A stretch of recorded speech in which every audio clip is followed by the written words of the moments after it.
Monumen Nasional atau yang disebut dengan Monas adalah ikon terkenal dari Jakarta yang melambangkan perjuangan bangsa Indonesia untuk meraih kemerdekaan.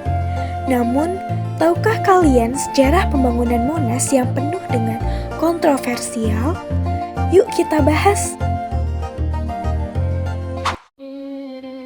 Sejarah pembangunan Monumen Nasional dimulai setelah Indonesia merdeka pada 17 Agustus 1945. Presiden Soekarno menginginkan sebuah monumen yang menjadi simbol perjuangan bangsa Indonesia.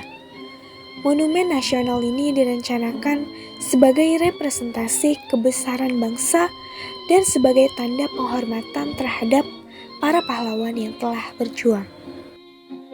Perencanaan pembangunan Monas dimulai pada tahun 1955. Sebuah panitia nasional dibentuk untuk mengadakan sayembara desain monumen nasional.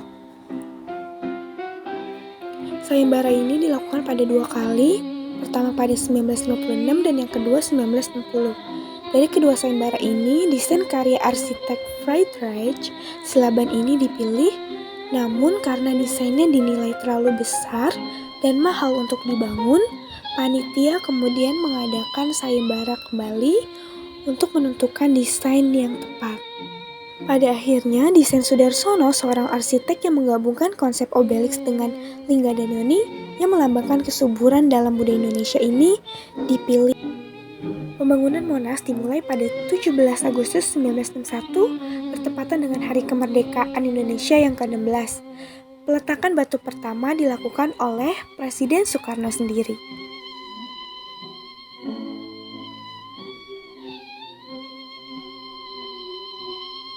Pada tahun 1962 sudah dimulai pembetonan.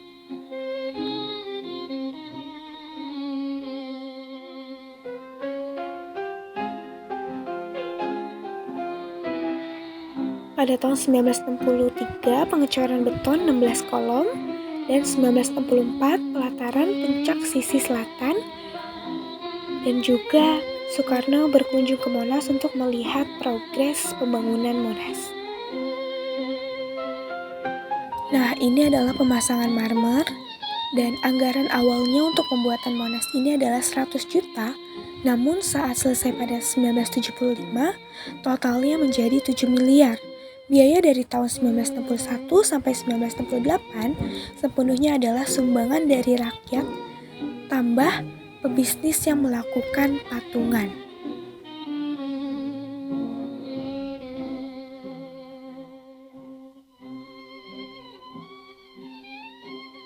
Nah, pada tahun 1965, pembuatan lidah api dibuat dari 14,5 ton perunggu dan dilapisi oleh 50 kg emas murni.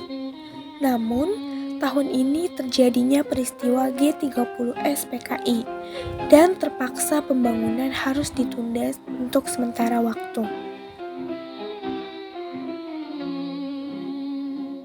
Pada tahun 1966, pembangunan dilanjutkan lagi setelah stabilitas politik mulai pulih.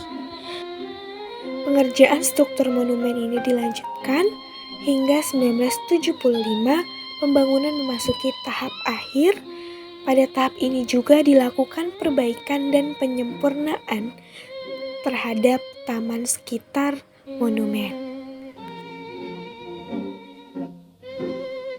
Monas resmi dibuka oleh Presiden Soeharto pada 12 Juli 1975.